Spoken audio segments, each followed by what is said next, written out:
Hi, and this is Chike Coleman, and that's Sanford Hess, and this is another edition of Real Reviews. Rewind will be back next week with a guest host, Mr. Luke Boyce of Shatterglass Studios.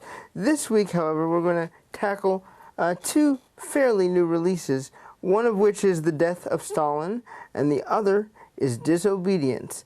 So I want to start by talking about Disobedience, starring Rachel Weisz and Rachel McAdams.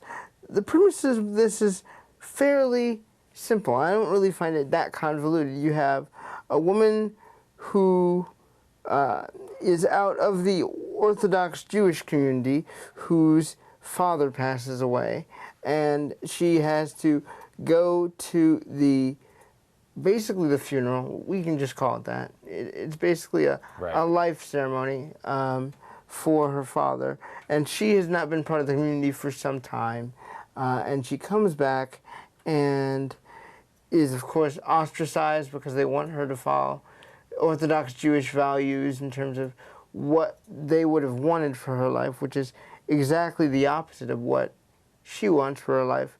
She became an artist, and I guess that's something frowned upon within the community. Well, I mean, I think it's important that it's not just that she's ostracized. She was cast out of the community by her father, who's the spiritual leader. Yes. And also then, therefore, by the community. Yes. So, you know, I think there's a break that occurred. There is. And she comes into contact with, I don't even feel like it's right to call her an old friend. She comes into contact with the person who she fell in love with years ago, who is now currently married to her father's successor, basically. And the two not only reminisce about the past, but they also kind of reignite the romance and passion they had for each other, despite all of the rules of Orthodox Judaism basically being broken by them, you know, being lovers in secret. And that's where I'll leave the plot summary, because I don't want to spoil too much. For me, at the start, this film was slow, and I actually called you, and I was like, why in the world did this one thing happen? Because it made no sense. But then as the story progresses and you learn, you know, why she was ostracized and therefore kicked out of the community, you're like, oh, yeah, I probably would rebel that hard too. Well, isn't it great how this movie sort of unfolds?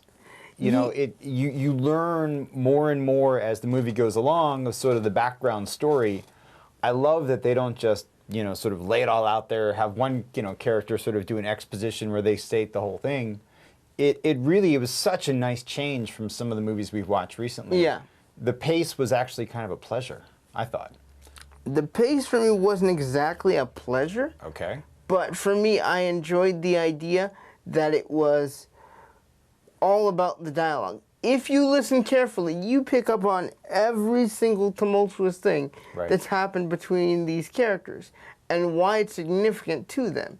And then you have little visual hints of why certain things are difficult. Why is it difficult for the woman Rachel Weisz's character loves to sleep with the husband? Why is it a chore for that to happen? You learn the rule behind that, and that is what makes it unique. But you also learn that her husband has struggles of his own, and difficulties and challenges of his own. So it's not just two key players, you know, upending the community of Orthodox Judaism while being, you know, grown women and grown adults. It's this whole community and their rule bases and their biases that play a part in the dysfunction in this environment. And I think that's what made it profoundly beautiful for me. Specifically the relationship between Rachel McAdams and Rachel Weisz in this film. Because I didn't think I was going to buy these two. I really didn't think I was going to buy that beautiful English Welsh rose Rachel Weisz falls in love with American short-haired actress Rachel McAdams. But the two, ironically, do have chemistry. They do, and they're good actresses. So I shouldn't sell them short on being believable. You know, I can't sell them short at all because I did see Rachel McAdams in True Detective Season 2 when that was on HBO, and she had a marvelous performance in that television series. What did you think of Disobedience? I want to hear your take. Well, I liked it a lot, especially after seeing some of the movies we've seen. Like I was going to reference Revenge was sort of, to me, one of the most exact opposites of Disobedience. And it was a nice change of pace to see a movie that was really about characters and story and relationships, which is, to be honest, not a lot of the movies I watch. Yeah. But it was a wonderful thing for that. I also, I liked the performances. I empathized a lot, interestingly, with the man in the middle of this triangle. Who, you know, as you mentioned, he sort of has inherited this role as the leader of the spiritual leader of the community, and he's going through this sort of difficult time where, you know, if anybody treats Rachel Weisz's character well at the beginning, it's him. Oh, yes. He's wonderful to her. The entire community has sort of shut her out, and he's very open and gracious and warm, welcomes her into his home. I feel like all three are best friends when I'm watching that film at that point. At the beginning, I'm just like, oh, this is an interesting dynamic where I think he probably knows and accepts what went on between his partner and, you know, his old friend. Right. But yeah, I was surprised by that as well. Well, and it leads up to, you know, I mean, there's things that happen later in the movie where he is sort of given a choice as a character about what to do. And he makes a very difficult decision, and yet it didn't feel entirely fake. Yeah, it didn't feel forced to me either. I was like, well, that's a natural conclusion. Well, so you ready for something interesting? Yeah. That's the exact opposite of the ending in the book. What? Yes. You're kidding me. Yeah. So this is one of those cases where the movie people have taken a story that has an ending, and when they shoot the Hollywood version, they go, you know, that's not upbeat enough or whatever. So in the movie, she stays, Esty, Rachel McAdams' character, stays with her husband. Yeah. And in the movie, sorry, spoiler alert, she does not. You mean in the book? And I'm sorry, in the book she stays with her, in the book she stays with her husband. In the movie she does not. So the process of sort of coming to that conclusion, I think it's more or less the same. It's just that the ending twists. See, I don't know how to feel now because given what she had to experience within the school earlier on in the film, Yeah. I feel like it would have been better to stay than to go. Well, I mean, it speaks to sort of how mixed her character is, right? I mean, this is the world she knows. This is the world she's grown up in. She has a job that gives her meaning. Yeah, that's true. So you can make a case for and her you do staying. get to see that. That's another great little small touch within the film, is that you definitely get to see her having these interactions with children, making small little impacts on their lives as a teacher. Right. So you're not just given a blank canvas of, oh yeah, she's supposed to be this man's wife and that's all there is to it, and she has no life and personality outside of that. She does. You get to see her in her work, in her element, a little bit. Not a lot, but enough that it's an impact. And I think it's important to note that this is a very traditional society. And as the wife of the guy who's going to be the spiritual leader, there's also a lot of pressure on her to play a certain role, to host, you know, and be all the other things that come with that. So it's, you know, I just found it so interesting, though, that they flipped the ending like that. But I think it also speaks something about happy endings and Hollywood endings. Yeah. And a Hollywood acceptance of this, you know, relationship where, you know, people are sort of doing their own thing, how they want to, this is how I want to live my life, versus the book's ending, which is the more, I'm going to go back to this traditionalist way. But I feel, as progressive as they make that look, it's more of, we've screwed up so much in the past, we got to correct it now with this thing over here. Could be. Because I don't feel like that type of film, if you go back 10, 20 years, would have been widely accepted or even promoted as well as this has been. That's a good point. That's a good point. Because you look at other films that really had an emotional impact on me that happened to be, I guess what they now call Netflix gay and lesbian films, but it's literally LGBTQ Right. films. I think of Boys Don't Cry, and the profound impact of watching that film and how difficult Tina Brendan had it in her life and what they were willing to do. But that's an independent, low-budget film. This is a film with money behind it. In fact, one of the stars is Nick, executive producer on the film, Rachel Weisz. So it's an important story to tell, even though it may not paint that religion in the best light. Mm-hmm. But I still have to argue Hollywood can do better than this. Interesting. Can do better in what way? Happy endings aren't always going to be there. And sometimes showing the reality of a bad situation is better than giving you the ending you want. And Hollywood still has a lot to go forward to learn that. Well, I'll give this sort of twist on that, which is they didn't go as happy ending as they could have. Yeah. You know, they could have turned the dial up to 10 and had some kind of, oh, everybody lives on happily ever after. Yeah. And they sort of took this more middle ground, sort of, we're not going to really answer it, so this is sort of what happens, we think, and But you it's go an from expected middle ground, though. That's my point. there. Yeah. And I think Hollywood has to be afraid to do some of the unpopular things. Like, for example, I think about, you know, a movie you haven't seen yet, Call Me By Your Name. That has a hugely unpopular ending in the sense of how it progresses. But it makes sense for the characters in the story. Right. And I respect that a lot more when somebody chooses to go all the way through and end it, especially when the ending, I love it when you see it's an ending you sort of don't see coming. It's not the one you expect. Mm-hmm. So I'm all for that. This, I got to say, this movie with its ending twist did remind me of my all-time favorite Hollywood ending, Change. The Natural. Have you ever seen The Natural? No, I have not. So The Natural is this baseball movie with Robert Redford. Yes. And it's very good. I enjoyed it a lot when I was a kid.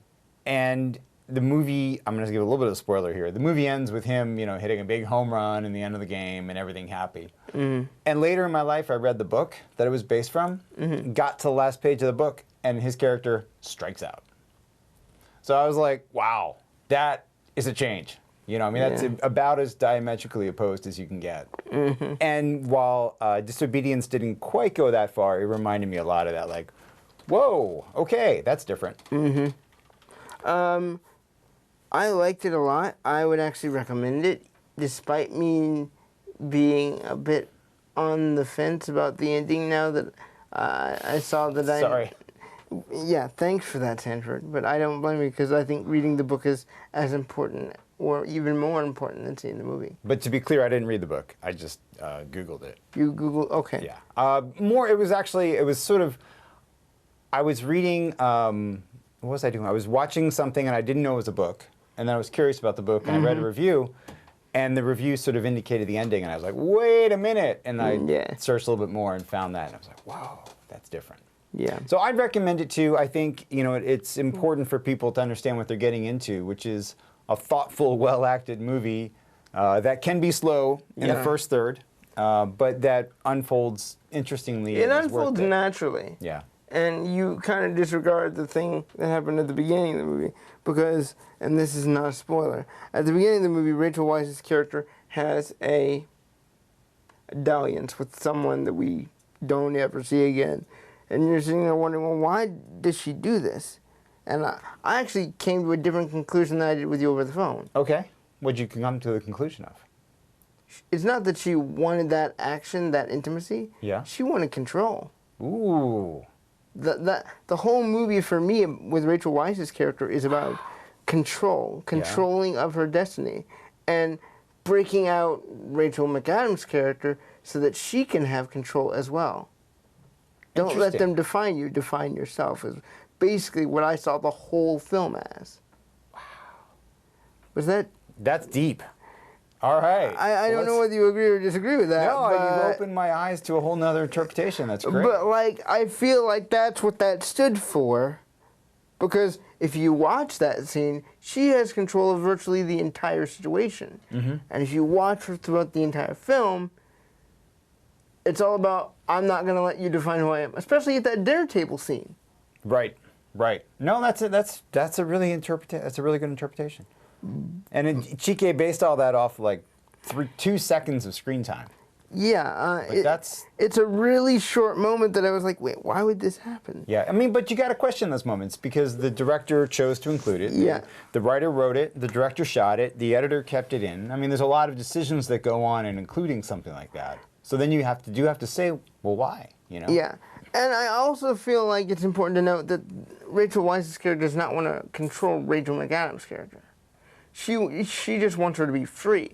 That's True. why they're sneaking around everywhere rather than, finding a spot, doing their thing, and leaving. That happens literally, I believe, twice in the film, where they just have that big, huge moment to themselves. Once in the house and once in what I hope is a hotel room. Right. And for me, there's shame in wanting your own control, and that as well for Rachel McAdams' character. Because she's been denied this for who knows how many years. That's right. That's right.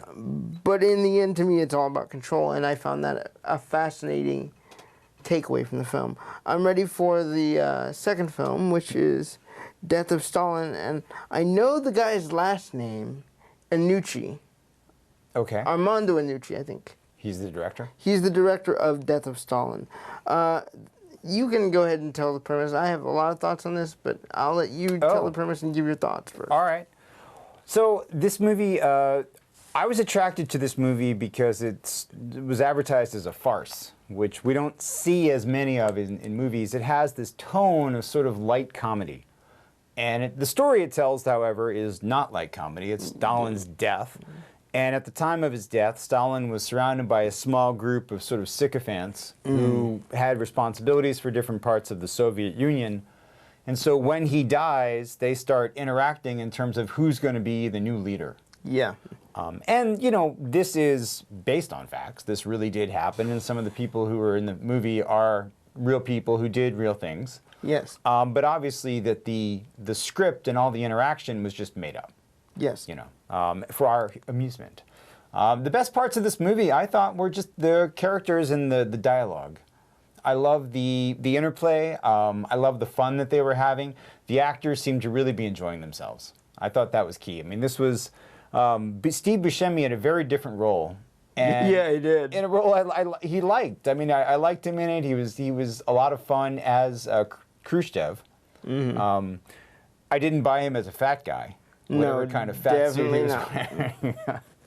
But otherwise, he played up this character, and I think the other part that I really liked about this movie is the way that they introduced the characters. Sort of introduced them. Slow-mo with the title card of what the character is, what the role is, and the expression on their face too is always the best bit. Yeah. I thought that sequence was really well done, and giving you who the characters are, even though the names are kind of hard to follow sometimes. Just you got a sense of the different character types that were involved. So I enjoyed it. I will say this though, I didn't enjoy it as much as I hoped I would.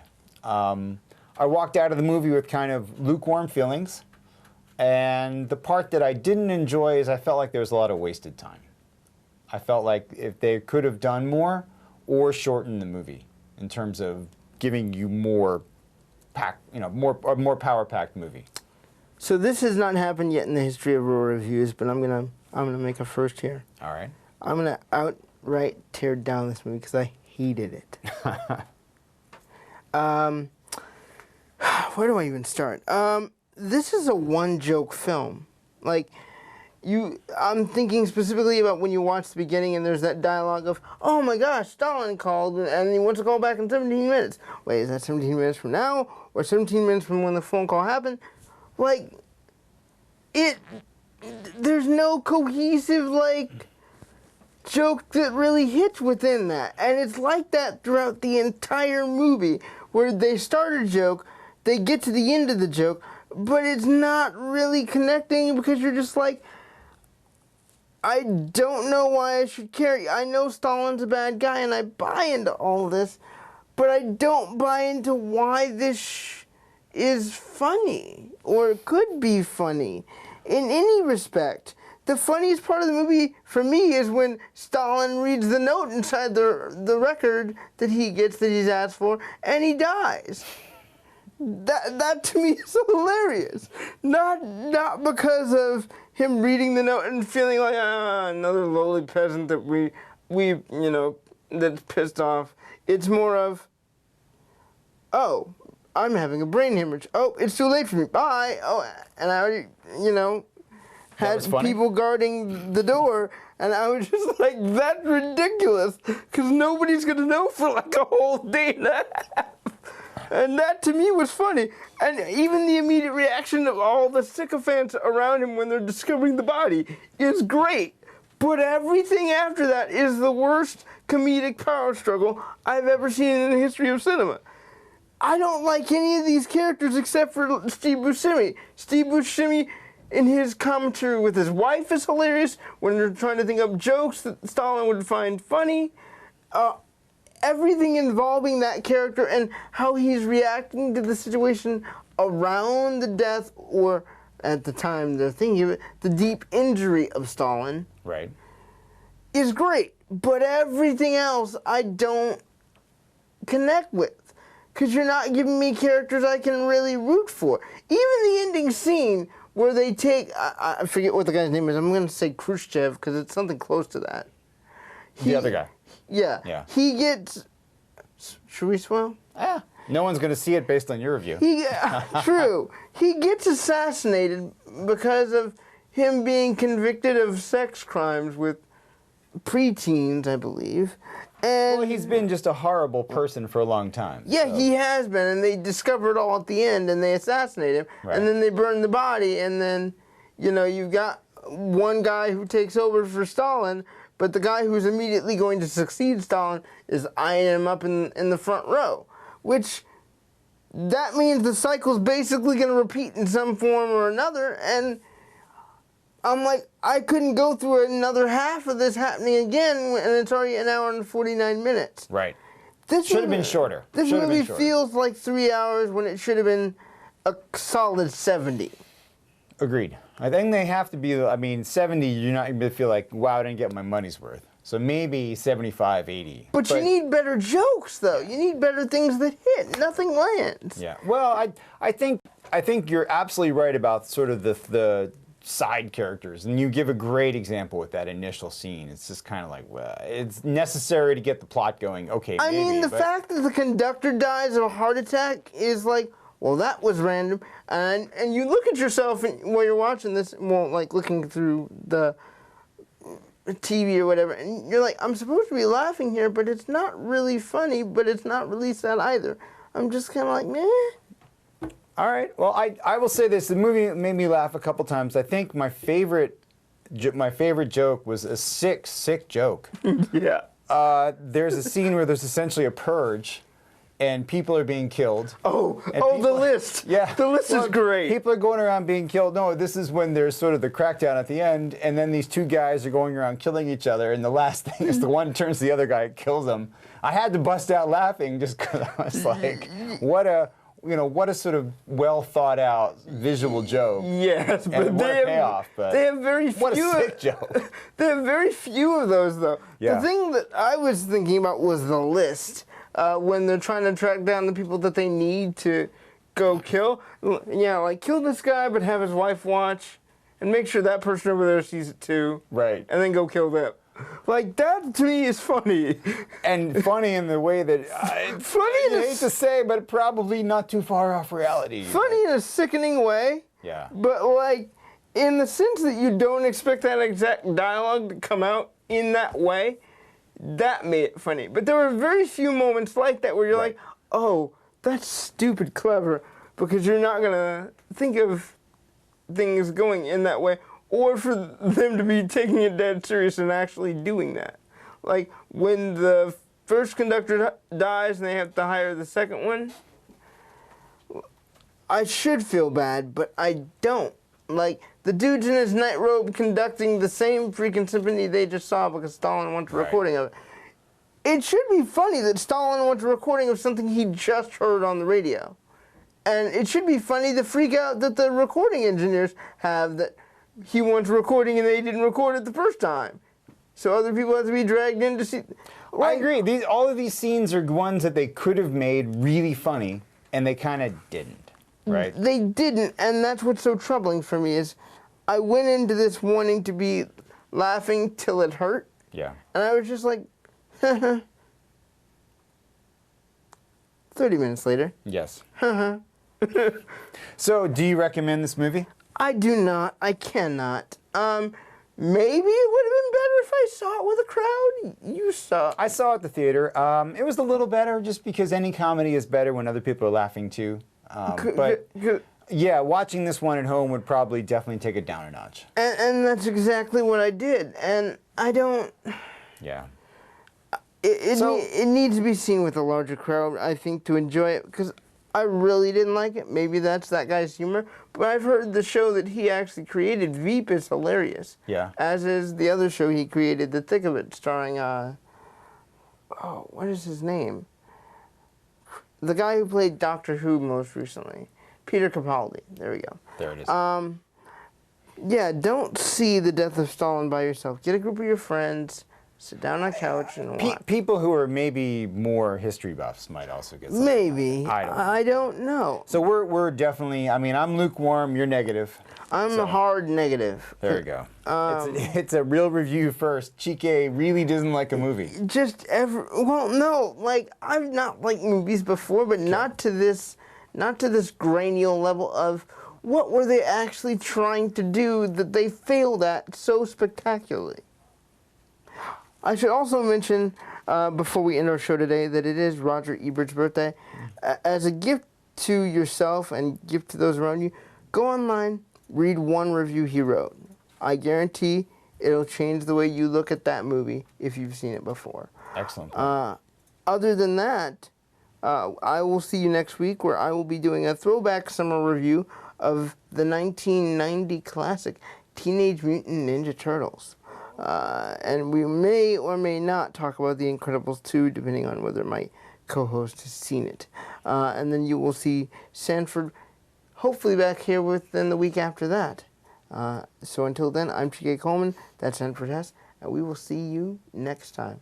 Bye, guys.